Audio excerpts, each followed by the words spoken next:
Good evening, ladies and gentlemen.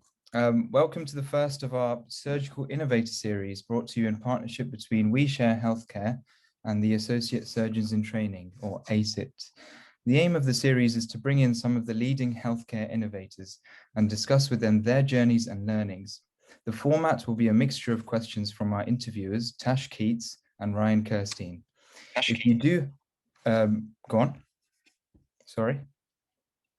Or was that somebody asking a question? Sorry, no, sorry. For those that do not, if you do have any questions you would like to ask, please put them in the chat box and we will forward them to the hosts. For those that do not know WeShare, we are a group of surgeons passionate about supporting and championing frontline innovation. We started during the height of the first wave of COVID to share good practice from around the world. We have hosted international webinars with the presidents and leaders of the Royal Colleges and the BMA. We have led workshops on design sprints and innovation techniques in hospitals.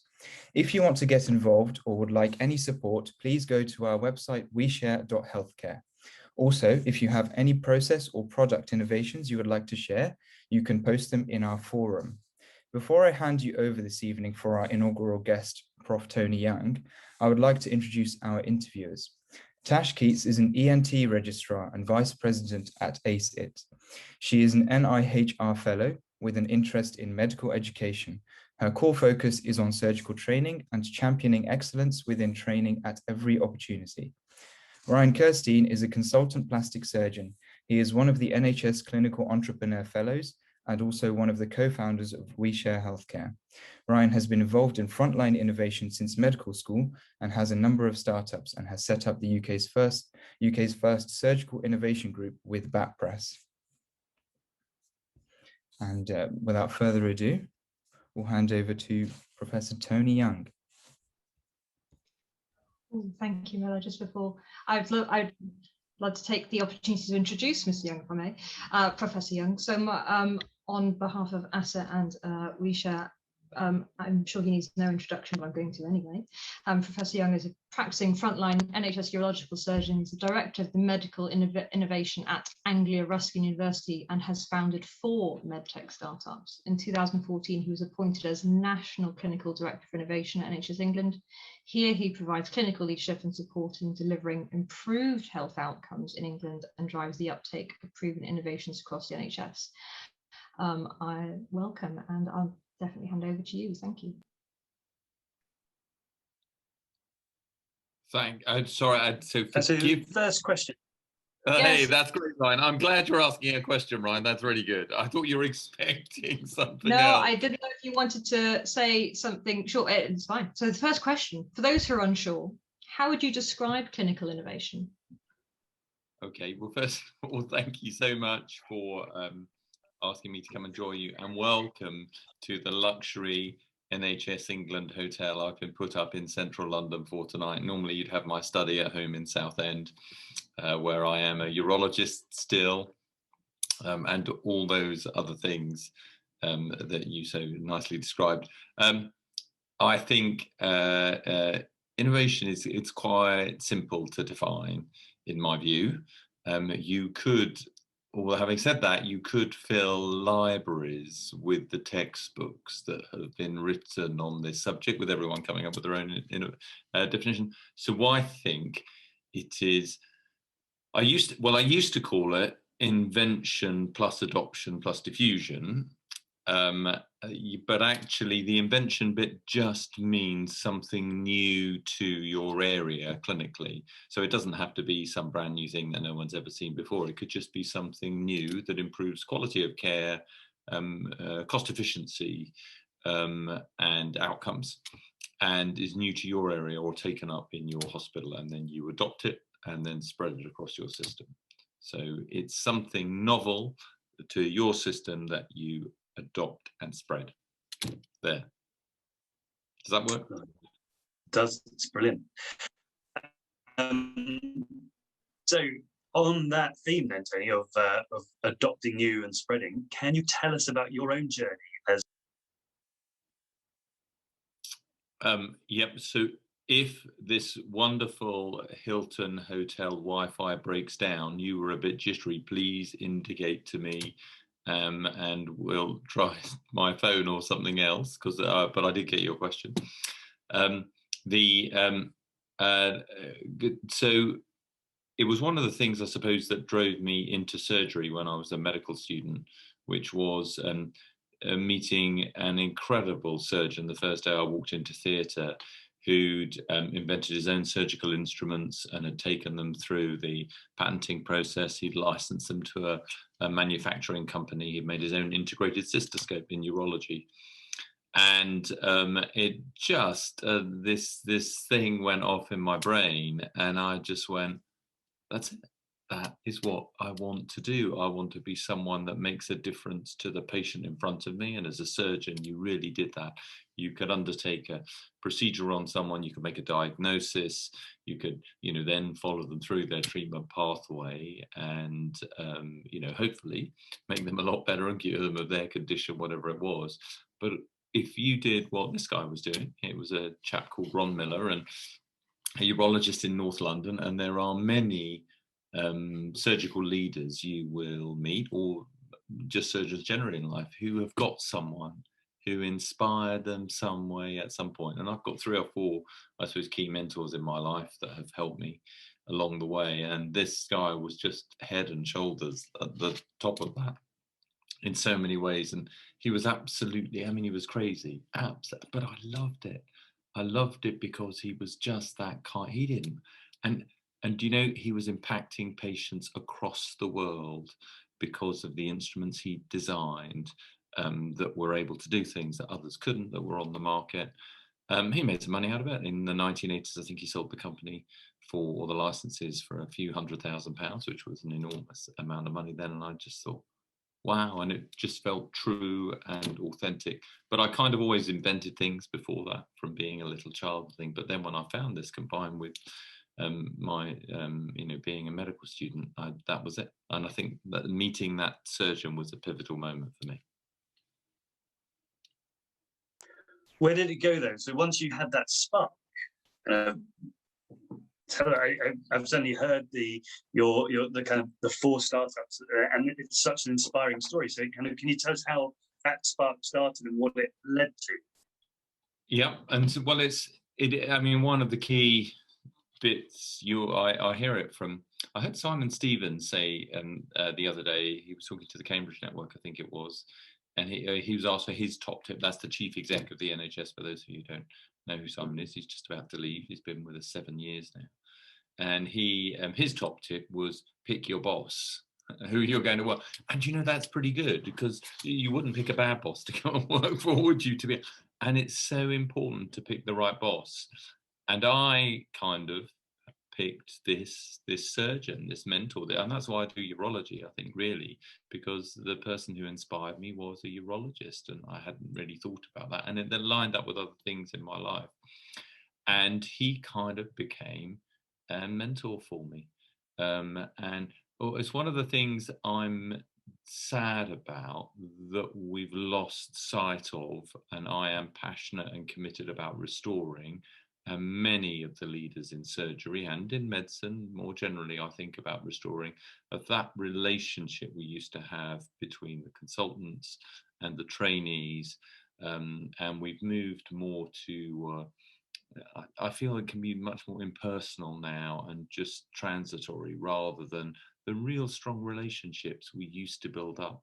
And you will remember those people who were on your team and helped them in what they were doing. And so I stayed with him. And when I was a houseman, I can't remember how it first happened, but I just used to, I'm not it. So I think the changes in life and society happen at the edges. They don't happen in the middle. And I've always been clinging on to the edge of the normal spectrum by my fingertips. For anyone who knows me, I've just about managed to hang on in the end. And so I was 24 and I invented a ray gun. And I can't remember quite why I invented it now. I was just reading some physics books at the time and something else. And I thought, oh, you could do that. So with this surgeon support, I approached the head of the British Army Medical Corps and went to see this general and said, I think I've invented a ray gun, sir. And he listened to my story and he said, "Oh, you might have done." So he sent me to see the head of science at the Ministry of Defence down in Porton Down. And if you've never been to the chemical and biological defence establishment we have down there, if you get the chance to go, it's the most amazing place.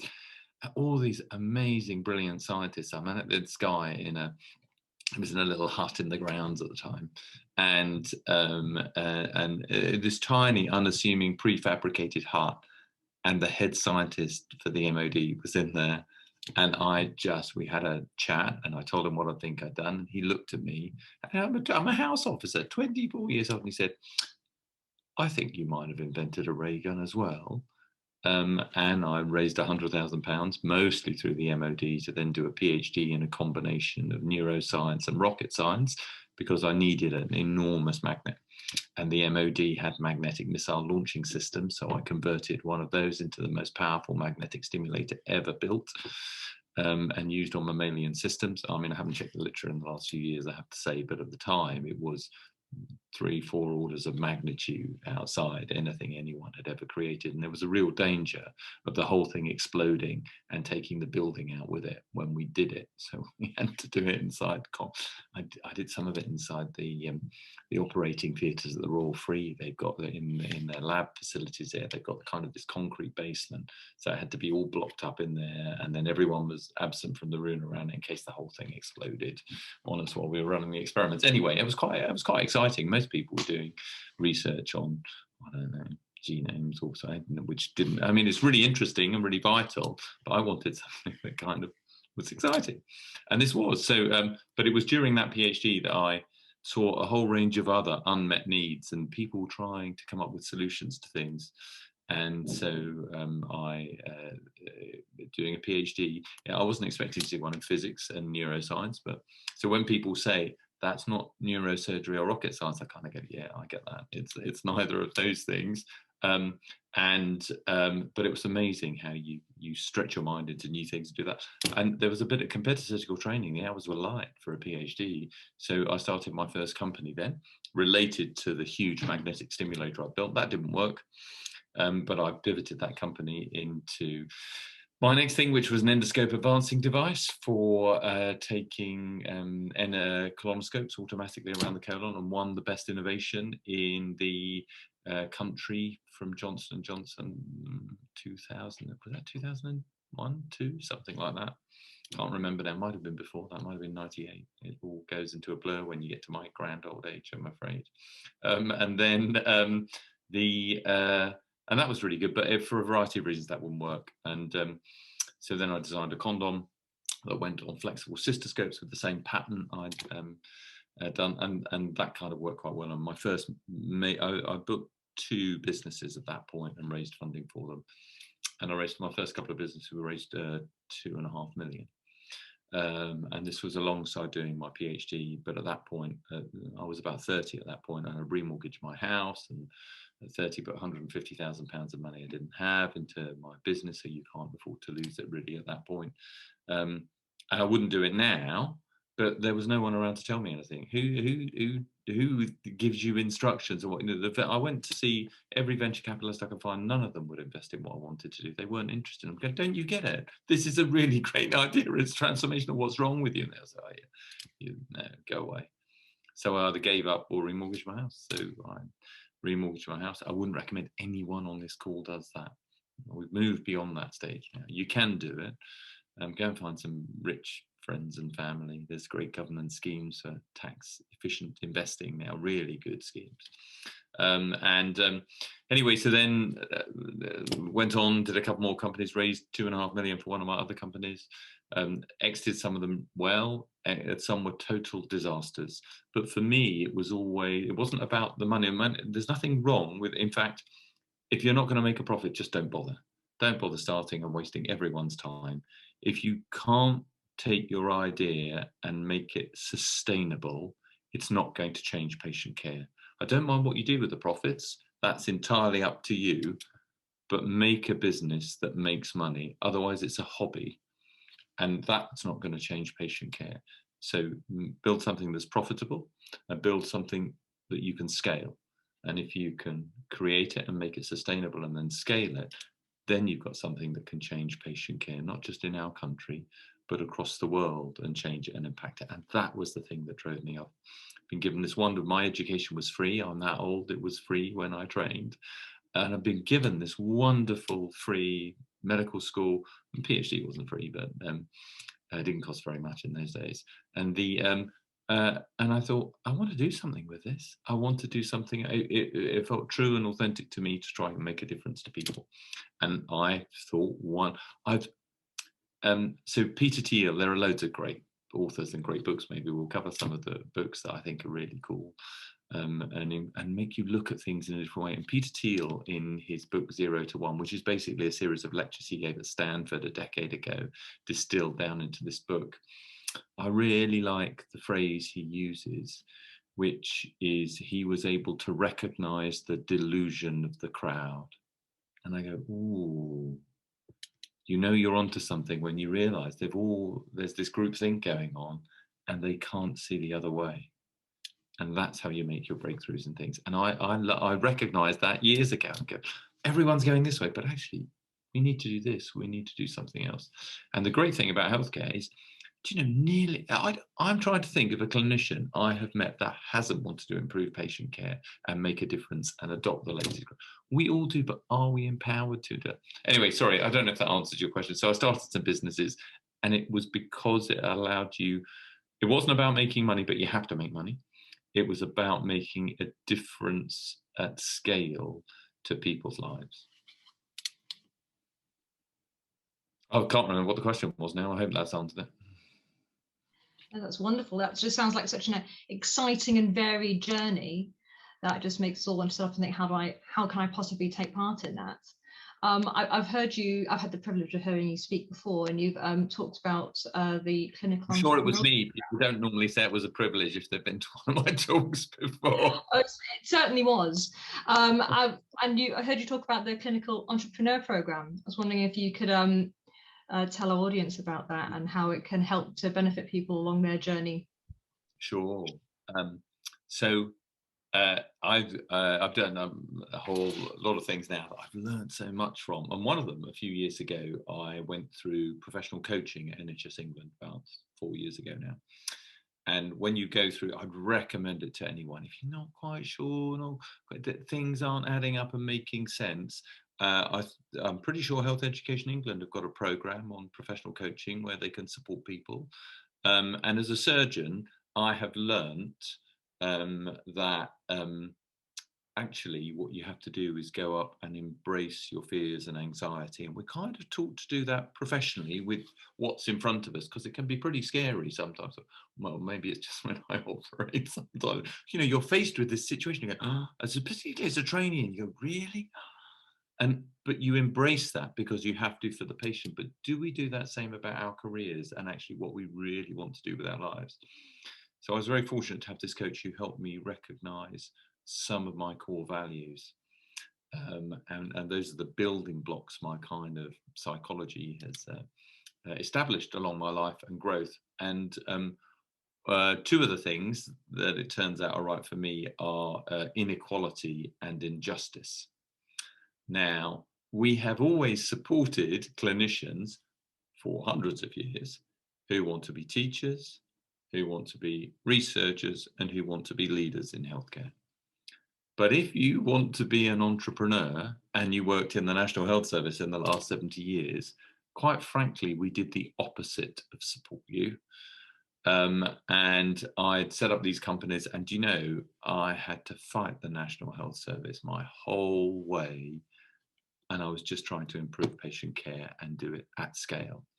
And if you saw the scars on my back from what I have done, and the people who tried to take me out, he's going to be an entrepreneur, throw him off the training rotation. And I've had people say I wasn't fit to carry on surgical training because I wanted to do something that wasn't surgery. But I'm still standing, and amazingly, I've been the National Clinical Director for Innovation for the last 7 years. They haven't sacked me yet. And all those people who tried to take me out are gone. I didn't take them out.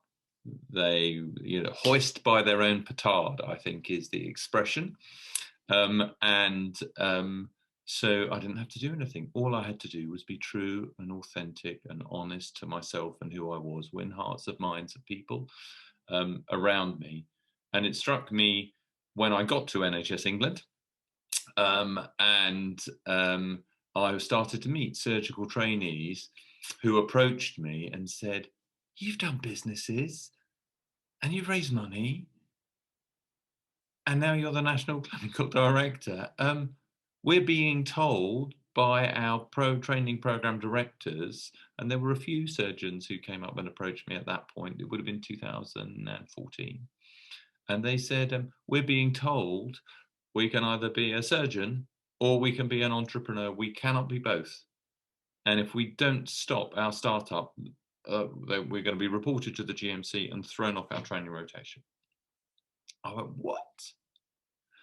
So now if I wanted to, should I really let you into the secrets of how you do things in the centre? So in surgery, sometimes we have this approach where you take something head on, you just go for it and you deal with it. But sometimes that's not the way to get the best result, to get something. And what we want to do is get it across the line. So I knew if I went head to head with those training program directors, that wasn't the way to deal with this. And the great joy of my job at NHS England, I got to observe senior leaders like Sir Bruce Keogh, our former National Medical Director and cardiothoracic surgeon. And I mean, that man and his I didn't ever see him operate, but I heard people who worked with him about his surgical talent and ability, but his leadership talent and ability. And just standing next to him, there was osmosis going on, and I was learning some of those things. It was just inspiring to see the way he handled himself in certain situations, and other senior leaders at NHS England. So instead of trying to tackle this head on, I went to see, I shouldn't say this, but I'll go. So with Sir Bruce, if you go and see him and you tell him certain things, it's a bit like pressing a nuclear button. And sometimes you get a tactical strike and you take out what you needed to take out. And sometimes everyone's caught up in the fallout. So you just don't want to, you've got to be careful. And I've been there, I've been at NHS England 3-4 months, and I just thought, I can't, these junior surgeons have approached me. If I get into trouble for doing this, okay, I had a try in the centre, but this isn't right. It doesn't feel right for me. So I went to see him and explained the situation, and he actually came and visited 2 of the surgeons with me. And I was going, this is amazing. And that was Jean Neem and Andre Chow, the founders of Touch Surgery, who had been told quite clearly, you can't stay in surgical training.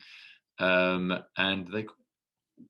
we lost 2 really bright surgeons. And the trouble is, the figures from the GMC show we're losing 5% of doctors per year. Many of them are going into the commercial world. Between FY2 and then moving on to training, I think it was 56% the last figure I saw take a break. In the United States, it's worse. In Stanford, 1/3 of doctors who qualify from Stanford Medical School never practice medicine. They go straight into industry. We are losing some of our brightest talent, people who would be amazing. And Ryan, who is on this call, is some of our brightest talent who's come back. And I'm super pleased about that, and still contributing to the wider agenda. So anyway, I won Bruce's heart and mind, and he saw what happened. And he said, "Tony, I want you to do something about this." And I think Bruce knew as well that actually trying to go with some head-on, this is what we need to do approach wouldn't have worked. So he said, "Come up with a solution and come back to me." And so long story short, I designed the clinical entrepreneur program. So we've got a program for leaders, for researchers, for teachers. Let's now have one for people who want to work. How can we bring a startup mindset to the challenges we face in healthcare? How can we unlock the potential of our workforce, the greatest asset we have? How can we mine their intellectual capital to help us address those challenges? Now, unknown to me, till a couple of years ago, or maybe 3 years ago now, in the United States, someone called Steve Blank, who is one of the fathers of the lean startup, was doing exactly the same at the same time, but in the American military. and he was developing a corporate entrepreneur program. So how could you teach individuals who work within a large organization like the military and some other bits of government, to be fair, how could you give them skills, knowledge and experience from the startup world to help them tackle the challenges they faced? So he was doing it in as corporate entrepreneurship in the States. I was doing it as clinical entrepreneurship in the NHS. So I pitched it to Bruce Keir, let's set up a training program. Let's a training or a workforce development program, give people less than full-time training if they're in full-time training and want it. Let's give them a coach and mentor. Let's give them a whole education program, networking, connection to customers and funding, and a whole lot of other support. And let's just give it a trial and see what happens. So I recall now one of my greatest friends, I won't say this individual's name, so we were launching this theory for this, and we put it out there, and we were going to launch it at the NHS Expo that September. And I recall going to a meeting at the department. I was a new guy, and I should not have, people who get appointed to national clinical director roles are, in the senior part of their career. I better be careful how I put it. I was 43 or 44, and I'm going, what's going on? I'm 10, 15 years younger than all these other people. So I thought, I'm just going to sit quietly and listen, wonder who this new kid is and what is he doing there. And I recall being in this big meeting at the Department of Health, and one of the senior team at Health Education England was also in that meeting. And a question came up, and it was about something, and how are we going to deal with this issue in training and upskilling the workforce and doing these things. So I thought I would then just announce to the 30 or so, so not just senior clinicians, but senior civil servants that were in the room, what Bruce and I had hatched a plan for and we're going to launch. And I stood up there and said it. And this senior member of Health Education England stood up and just shouted at me in the room. The room went silent. She just tore into me. And I thought, hang on, are you a surgeon? Am I back in theatre having surgical? I'm joking, that's my joke for the evening. She wasn't a surgeon, she was GP, in fact. And what was going on? Anyway, long story short, I became very close friends with that individual. I made her fall in love with what we were doing. Well, I didn't make her. I was open, I was honest, I was authentic, I was true to what we believed in and thought was right.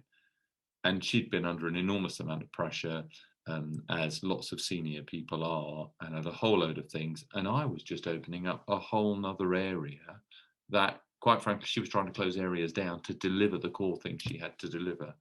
And when I understood that, and I'd apologized, I hadn't communicated it to her and all those things. And now we are just the closest friends. And Health Education England got married to NHS England in a partnership to found the Clinical Entrepreneur Programme in 2016, I think it was now 5 years ago. And kind of the rest is history. So we were addressing an inequality where if you wanted to bring an entrepreneurial mindset to the challenges, and we've got lots of great, surgery has a fantastic history of surgical innovators. Look at the total hip replacement, and Orthopaedic Research UK, who are sponsors of our program, still get their funding from the endowment that was left related to total hip replacements. So it's continuing to have their impacts today. We have Mark Goebel, who was invented the bipolar resection and went on to found Gyrus. We've got surgical innovators have done a lot, but it wasn't systematically supported. They were seen as mavericks who were on the periphery and weren't welcomed in. And I recall another unnamed person who was senior in the system, who, when we launched the program and all these people were applying to come on it, they said, Tony, you're taking all the disruptive trainees that don't, it's going to be a nightmare for you. They cause so much trouble on our training rotations. Are you sure you know what you're doing? I said, it's fine. They just don't fit with the model of training that's designed at the moment. I've never really had any trouble because we've given them the freedom to fulfill their careers in medicine or surgery or psychiatry or pediatrics or obs and gynae or general practice or public health, whatever it is, and to fulfill their dreams of doing something that's sustainable and scalable in healthcare. And when you let people live their dreams in real life, you get people who are fulfilled in their work rather than burnt out. You get people who feel they're being true to their core values and objectives. And guess what? They stay in the system and they work. And my experience is they deliver great benefit to patients. Does that answer the question? Incredibly. Thanks, Tony. So we've got our first question from the audience, from Cal, who says, you mentioned Peter Thiel's book, and in it he describes that we should find proprietary tech that's monopolistic and provides a kind of 10x improvement with no competitors.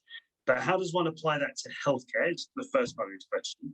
And then the second part is saying, seeing everyone getting into artificial intelligence and machine learning, digital health, medtech, it seems everyone's focusing on similar things.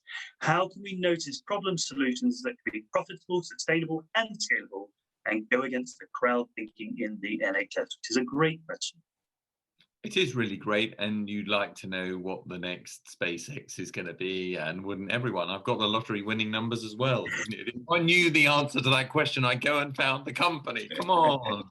So the first part is Peter Thiel's view on monopolies and building them. So the difference between what we call red oceans, and if you've ever read the book Blue Ocean Strategy, which is quite a good book, although there are just a few key distilled insights from it, how you operate in a fiercely competitive environment and it's just an increment, versus operating in a blue ocean or a monopoly or a duopoly type situation.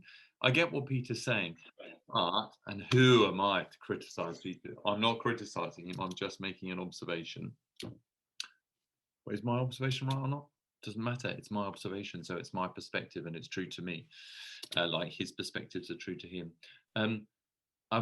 Lots of people write books on the basis of, I've observed someone who's won the lottery and this is how you pick the lottery numbers. This is how they pick them. And they went on birthdays and the numbers of the houses they'd lived in. And that's how you do it. And I'm not saying that was Peter Thiel's book. I don't think that was. But when you look at big companies that are founded like Google and Apple and PayPal, which he founded, then you work backwards. You know, there are millions of startups and experiments being run, and they're all uncovering little truths, or one or two that break through to the big time, you can gain some insights from. So there are examples where monopolies really make a big difference, and some of those, and he gives examples in that book of how they do, enormous things. But actually, some of the biggest industries on the planet aren't dominated by those things. I think the biggest industry, I might be wrong, on the planet is recruitment, because everyone has to get a job, and yet that's not dominated by one global player. So, but there are many other industries as well, and sadly, the largest grossing industry, I was told not so long ago, in the United States is gambling. And that's not dominated by any one player. That was a pun. I didn't mean like that, but one person. Or one organisation. So I can see where he's coming from, and it can be really helpful. But I don't think you have to have a monopoly. What you do have to have, and I think one of the key things I've taken away from that book, is you do have to have that level of insight. That thing where you step away from groupthink, which is the red ocean, and following that, and you see the opportunity that's outside of that others haven't seen. So how do you gain that insight? And as for the second part of the question, which was around, it's really crowded, it's a red ocean in artificial intelligence and all those new things, how do we find out what's going on? So I'm not sure that any one individual has the answer to that, but what I have observed that has worked is by taking a leaf from nature's book. And what happens in evolution is evolution runs billions and trillions and quadrillions of different experiments with cell replication every single day.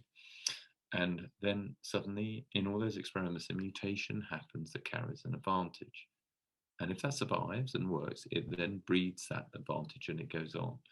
So that's why I think trying to pick a winner in saying this startup is the one that's going to work, you could do that, or you could launch the world's largest entrepreneurial training program in healthcare, launch over 300 life science companies in 5 years, raise over £350 million, create 5% of your country's life science industry in that time, and you provided a supportive ecosystem to drive that forward, rather than trying to pick that one monopoly idea that's going to work.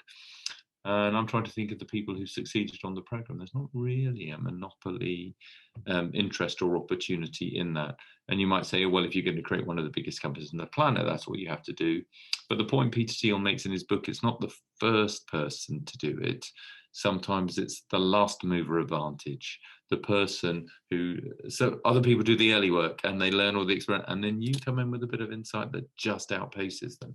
And you'd only have to look at, and it's the point he makes in his book, you look at the war that went on between Microsoft and Google over search engines and various other things, and Apple silently overtook them. And I think it was I can't tell you what the latest share price difference is between them, but at this point, Peter wrote his book, the comment he was making, it was like an order of magnitude bigger than the two, Google and Apple, added together. So it's not, it doesn't have to be a monopoly. It can be super helpful if you find that.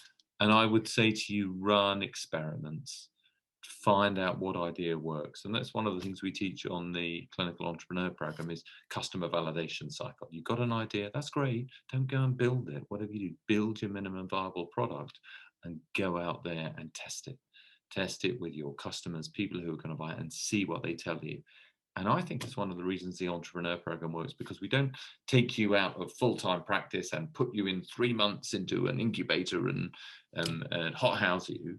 What we do is we just bring you in a day and a half every 6 weeks, and we let you go back out into the NHS and do laps in the system.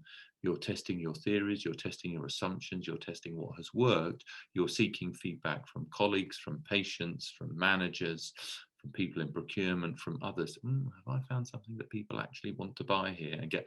And then they come and edit their idea and take it forward. So you can try and think this out and try and go, I'm going to come up with the best idea.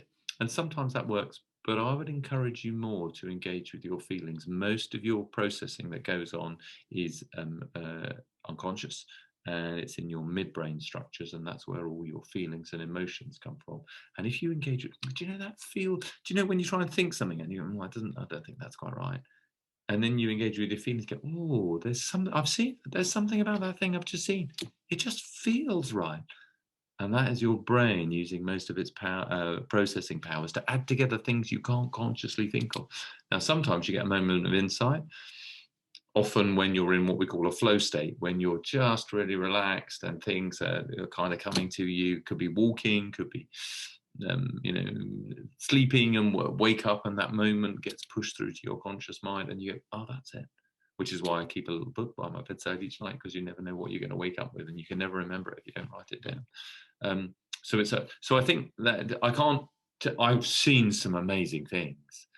And I think I just go, ooh, I tell you, it's so exciting. I tell you, the next 10 years, next 5 years,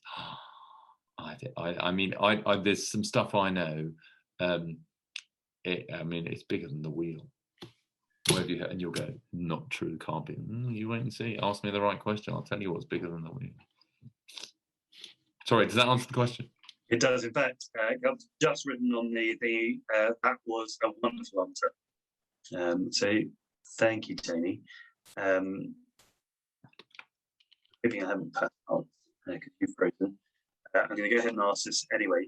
So we have spoken about the kind of the point of view from the entrepreneur coming up with the new ideas. I've got a question. It's a bit of a personal one, but as someone who's been in that stage and still in that, but also in my clinical world now becoming a consultant, what advice would you give to consultants or department leaders that want to support trainees with ideas for innovation? Where have you seen it work well to actually kind of nurture that in-house entrepreneurship.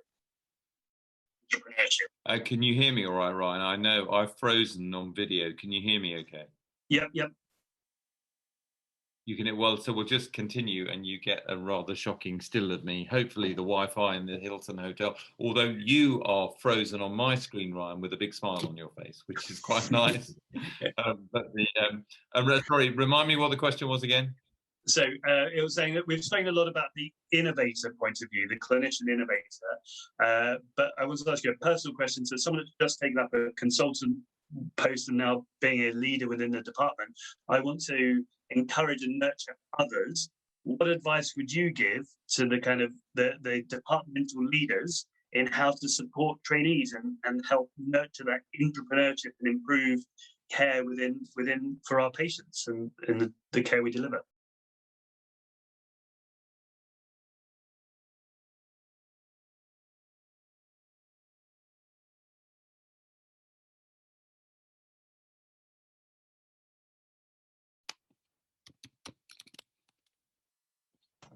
I think. Hi, Ryan, can you hear me? Sorry, I'm good. You can hear me. I apologise for the Wi-Fi connection I'm on. I'm going to assume you can hear me and answer that question as best I can. So it is really difficult, isn't it, to support trainees in this way, because it is not standard practice to support doctors to be entrepreneurs and take their ideas forward. And you might think, why don't you just get on with the day job? I hear that not infrequently from people and saying, what are you doing? Trying to do this innovation. Just get on and learn about the operation or whatever it is you particularly need to do. And so it's difficult sometimes for people to step out of their experience. But I think we've got a new kind of generation of trainers and educators, and a realization that you don't have to go and be a consultant in one hospital, in one specialty for the rest of your days. You can move around the country, and you can have quite a varied career doing different things. Maybe you go into leadership, maybe you go into management, maybe you go into education or training, a whole range of different things that you can do. So I think I was at dinner last night with some of our entrepreneurs, and we had a little medical student there. He's doing an amazing startup, so amazing. And he said he was on a ward round, and this junior doctor said to his consultant, I've heard about this thing called the Clinical Entrepreneur Program, and I'm thinking applying for it. It opens up in the autumn. Would you support me in my application? And this consultant turned around, and it was a consultant surgeon, I'm sad to say, turned around and said, never heard of it. Don't do that, boy. I'm not going to support you on that. Get on with your surgical training. And I just thought, oh, that's a little bit sad to hear that happening. And we have to change that mindset. So sometimes you'll find yourself in a fertile seedbed where you can thrive and grow. And sometimes you will find that you're just somewhere where that's not going to happen. So I'm sad to say, when you're in that environment where it's not going to happen, you just have to go and put yourself in a new environment where they'll support you. Can you still hear me, Ryan? Yep, definitely, Tony. Good. I've completely lost Zoom for some reason on my screen, so I can see nothing, but my camera light is still on. So am I still frozen on your screen? No, you're moving and you sound, we can hear you clearly. Amazing. So you can see loads, I can see nothing. So I'm just going to assume you can still hear me. Right. Does that answer the question? That's wonderful. Thank you so much. We've got another audience question, if that's okay. Sure. Very interesting question. What would you suggest to a doctor/surgeon that has an idea and wants to become an entrepreneur, but may not yet possess the specific skills? And they've given examples such as coding, mechanical engineering, etc. Should they train themselves up part-time, take time out of training? Should they collaborate? What would you suggest in that situation? So I think you be true to yourself and what's right. You can't be a master of everything, and that's why you have co-founders and bring in other people into a business and a startup around you. I couldn't code even if I went on a big course and tried. It's just not in my nature and my personality. It doesn't interest me. And I wouldn't be a very good one even if I tried. So I think there are certain skills you can learn. What we found on the entrepreneur program, so it's very difficult to become a doctor and then to become a surgeon. It is highly skilled and only a few people can do it. But lots of people can become business people, and you can teach people relatively quickly the core skills you need as an entrepreneur and the experience you can gain and the knowledge. So what we found is actually we are creating some of the best business people in healthcare in the world through the entrepreneur program because they're medical experts, and now we're giving them that commercial expertise. So actually, you are great leaders in what you do, despite thinking, "Oh, I can't quite get this idea to this place." So to join the entrepreneur program, you don't have to have a startup. You don't have to have the next unicorn coming out of Silicon Roundabout in London. You can just be someone who's driven and so. I'm a big fan of Mariana Mazzucato, who is an economist from UCL and runs one of their units there and has been advising the government a lot on its current economic strategies and growth. And she says, don't pick winners, pick the willing. And I go, oh, do you know, that's exactly what we've done on the entrepreneur program. I've not tried to say, oh, your startup's going to work and your one's going to fail. I don't think that would be right or fair. I look at the individual and we go, do we think you are someone who has what it takes, that drive, that passion, that commitment, and that comes across? And if you've got those ingredients, that kind of means you're one of the willing. And guess what? If you put them in a supportive environment and surround them with lots of people who are a bit like them, a bit like a training program, would in surgery, except we have this in entrepreneurship. Do you know, instead of a 2% success rate, which is what most startups have on the entrepreneur program, we have just over 30%, 35% success rate of raising a big seed round or a Series A on our program, which is north of £500,000 million.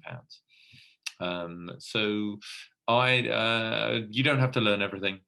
Get what skills you can yourself, and then bring in other experts to help you take that forward. Does that answer that question? That's wonderful. Thank you so much. And then seeding on a little bit from that, I suspect there are lots of people sitting around thinking this program sounds marvelous, but I'm still worried probably about failure, this word that comes up, and the high failure rate, as you suggested. So outside of healthcare, I'm told there's this mantra of fail fast and learn, but we tend to not be exposed in healthcare to people presenting failure. Can you tell us about a time you failed and how that changed your future approach? Oh, now you give me a really difficult thing to do because I am the king of failure. I have failed so many times. It's untrue. People look at you and go, you're one of the national directors in the NHS. And I go, yeah, I know, but I get it right about 1 or 2% of the time. And the rest of it is failure. The key thing is I don't give up and I keep going. Here's my surgical. I could tell you so many examples. One I really like, and bless him, I got to know Martin Coomer, who used to be the Director of Research at the Royal College of Surgeons in England for years. And I had the audacity, or I was told it was audacious. How do you have that audacity? I applied in about 1995 or 6 for one of the very prestigious Royal College of Surgeons research fellowships at the time. And I suggested that we might do trials of alpha blockers in renal colic, because I was doing some research at the time in different things, and I knew there were reasonable densities of alpha receptors in the ureter. And I thought, well, why don't we use the things we're using for prostates, the alpha blockers, in the treatment of ureteric colic? And I filled this form in, and some great expert that sat on the research panel wrote on my feedback, doesn't he know there aren't any adrenergic receptors in the ureter? Now, I knew this great professor was wrong and didn't know what he was talking about, but who was I? I was just an SHO at the time. And so I was rejected, and Martin Coomer was so nice that I went to him and said, look, here's the reference, your assessor that you've used on this is just wrong. And he was so wonderful and apologetic. I then kind of built a friendly relationship. I didn't get the fellowship, but it didn't stop me going on doing my PhD, and became the first person ever to stimulate the human ureter with a magnetic field, not through the adrenergic system, I hasten to add. But of course, what happened 10 years later, the studies were done, the meta-analysis were pulled together on the use of alpha blockers in renal colic and the benefit they can offer. And I could have done it 10 or 15 years earlier, but I was rejected from it. So you fail all the time, you pick yourself up, but don't get bitter or angry about it, because actually people have got to make decisions and there are processes to go through. And I developed a great relationship with Martin and with other people at the Royal College of Surgeons. And I still got on and succeeded. I just didn't succeed in being the first person to do that. But the results came through. And now, of course, we're not sure truly if they work or not. My clinical observation is that they help a number of people. But I appreciate the most recent meta-analyses of the meta-analyses suggest that the benefit might be marginal. So there we are. Just keep going. I think Winston Churchill said, when you're going through hell, keep going. I think he's right. It's not a place you want to stop. You don't stop in disaster and defeat and go, oh no, I failed again. I'll just stop here and stay for a bit. Get on, move on. That's what we do in surgery, isn't it? Don't we pick ourselves up, learn and get back on? And this learning from failure thing is not accepted in medicine. It's not accepted in science. And that's a big problem with science, because where is the journal for negative results? So we're repeating experiments after experiments that have failed before because you don't get to publish. This is my biggest disaster. It never worked. Please, no one else ever tried it. Where is it? I'm working actually with the Bmj Innovation Journal at the moment. I'm passionate about people coming along and telling stories about when something didn't go as they planned and what they learned from it. And I hope it'll be a bit like watching, have you ever seen The X Factor, where you have a horrendous audition and those people just absolutely fail? I'm kind of hoping that, I'm not suggesting we're going to do that in surgery in that way, but actually provide a safe space where you can talk about where things didn't go well or right, what you learned from it and how you moved on from it. Does that answer that question? Definitely does. It definitely does. I've got one more question from Tachnai, and I'm very conscious of the time. We've got 6 minutes, and there is a really good audience question as well. So the question from us is, if you could go back in time and give yourself some advice at the start of your journey, what would it be? Well, it's kind of advice I took anyway at the time. I wouldn't change a thing. And at the time, I would be true to yourself. Don't give up on your dreams. Be honest, be truthful in everything you do. And you won't go far wrong. Hopefully, you'll end up living a fulfilled professional and hopefully personal life too. When you're living an unfulfilled life, we've all seen those people, haven't we? Those burnt out husks who are bitter and sad, and I just go, why would you want to carry on like that? So don't forget who you are. Be true to yourself. Live your dreams. Never lose your ability to care and be compassionate. If you feel that happening, stop and go and look at it and do something about it. And I've never done that. And keep true to that all your life. And you'll come out of it. Well, when did I qualify? 94. Is that 27 years ago now? I've worked as hard as I ever have. I'm as driven as I ever have been, as hungry as I have ever been about making change. And I don't see it as work. I just, and isn't that the thing? Isn't that what we should, well, for me, that feels the right thing to do. So I hope that answers that. That's wonderful, thank you. And then we have our final question from the audience from Max, which is a wonderful question that really resonates with me as a trainee. Do you think there is an optimal career stage for a clinician to strike out as an entrepreneur/innovator? No. There we are. That was a nice quick answer. We've got people who are medical students on the programme. right up to some of the most senior consultants still in, but we've got retired people actually, but we've got senior consultants in different specialties who are in their mid-60s, and you would think are at the end, but now they're taking the courage to step forward and go, I'm seeing all these younger ones do it, I'm going to have a go. And you know, some of their ideas are stunning. I'm blown away, and they put the teams around them, and I think they could really do some great things. So I think, I think you'll know when the timing is right. Sometimes it's easier when you're a bit younger in your training, so you're through medical school, starting your FY1, 2 jobs and your, training jobs.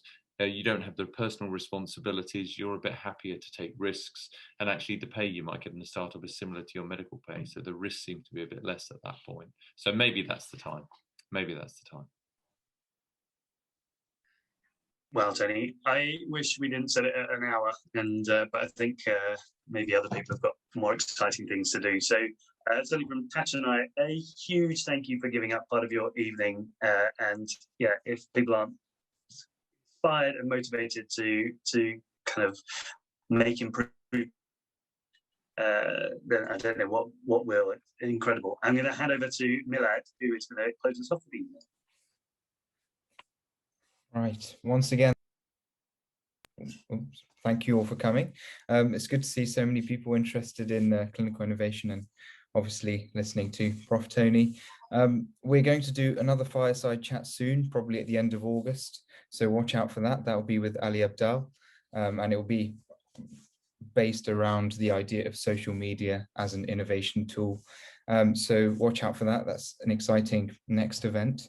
And also please sign up to our website and follow our Twitter and Facebook. You can see the handles on the screen at the moment. Thank you very much.